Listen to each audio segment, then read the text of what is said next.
So if I could take you to a walk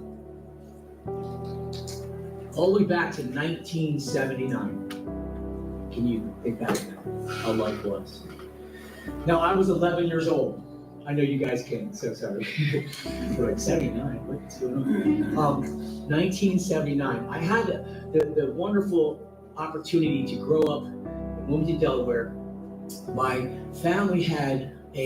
grandparents had a beautiful home in Avalon, New Jersey, which is it's like out by Wildwood and Atlantic City there, right there on the water. This beautiful, literally beautiful island of Stone Harbor and Avalon, New Jersey. Every summer we would go, and it was the greatest time of my life. We lived on the bay, and 3 blocks was the beach. So you're this island, you got the bay, you got the ocean, and these houses literally started at Road 1 and went all the way up to 150 years or more, and we were on the 75th Street. The reason why I bring this up, there's a cute story. I'm not trying to be funny, this is a real story that happened to me when I was 11. There was a ice cream shop that was just notorious in this spot. It was called Springer's. Awesome ice cream shop. This beautiful house made into an ice cream shop. And everybody went there. It was the thing to do on Sunday nights. You go to ice cream. You always go. So being a young entrepreneur, I started working there as doing dishes. And at 11, when I turned 12 in September, you weren't allowed to work until you're 12 at that time. But they let me in because I was going to turn 12 in a couple of months. So it just so happened that I just had so much fun washing dishes and having fellowship with there was the daughters of the owners and all their friends. And there was this one girl who I had a crush on. And so she lived on 125th Street, and my mom would let me ride my bike to her house from 75th Street to 125th. And her parents were great. We would just do kid stuff at their house and have fun. So it ended up coming down to one night I went into work, and the owner was there, the mom, and this girl that I had a crush on, her dad was there, her parents were there, and her dad and mom, and they said, "Hey, is your mom here?"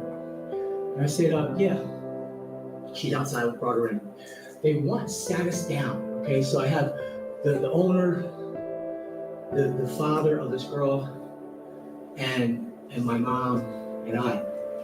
And what happened was somebody wrote a nasty note to this girl and put it in her pocket. We all had our coats hanging out, and we were riding our bike, and somebody messed with her bike. And so she had tore up the note, but she was really broken up. It was just like a nasty note written to her, and somebody messed with her bike. And they thought it was me. And they came to me, they sat me down, they brought my mom in, and they're like, "Why would you do this?" And I'm thinking, what are you talking about? Why would you say something bad about this girl? Why would you mess with her bike? Why would you do this? It's just totally blamed on me. And I'm thinking about mine. I'm like, guys, I like this girl. I would never say a bad thing about her ever. I don't only say good stuff about her. But I didn't say that. I was just like befuddled. And then the father goes, "I let you come over my house. We took you guys miniature golfing. The father like almost started crying. Like he couldn't believe that his daughter was treated like this, and he thought I did it." So, I'm out of time already. So my mom goes, "Hey, look, my mom goes, 'Did you do this?' And I'm like, 'No, I didn't.' And she stood by me and she goes, 'You know what?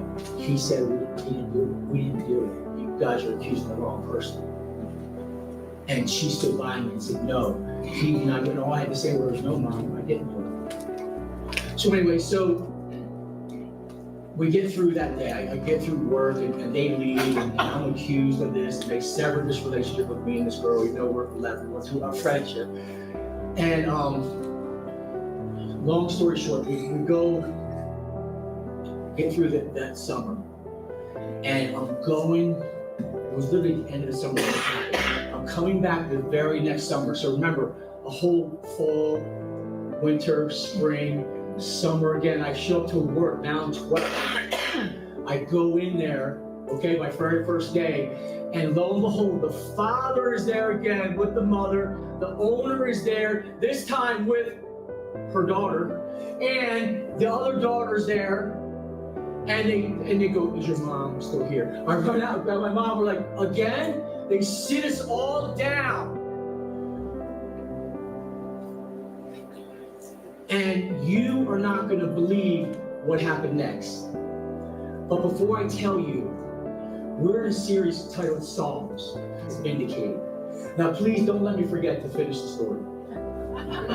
Because I will. But so my parents, my mom and I are sitting there at the table. Okay? We're back in 1979. Actually, it's 1980 now. And I'm 12 years old. And I had just been falsely accused of something that I did not do. Now, in this situation, I believe me, I've been blamed for it in probably almost every other situation in my life. This situation, I was blameless. So, son, can you get your mom? My mom and I were sitting on the table going, what's going on again? The father comes in with his wife and the daughter who I had a crush on. And then the owner and his wife and their daughter come in. I don't know if you guys know what's getting ready to happen. So they say to me, Chris, we're sorry. We falsely accused you. We know that you did not do this. The daughter of the owner apparently had a crush on me. And she wrote this nasty note to this girl who I had a crush on and messed with her bike. And then blamed me and kept up that lie. And here I am, 11, 12 years old, going, Lord, what's going on? But I did not like scream and cry. I took my penance. I kept working with them. I kept quiet, and I showed up for work the next summer. And that very first day, I was vindicated. Can I get an amen? Amen. Little 12-year-old Chris, vindicated. I had a picture for you, but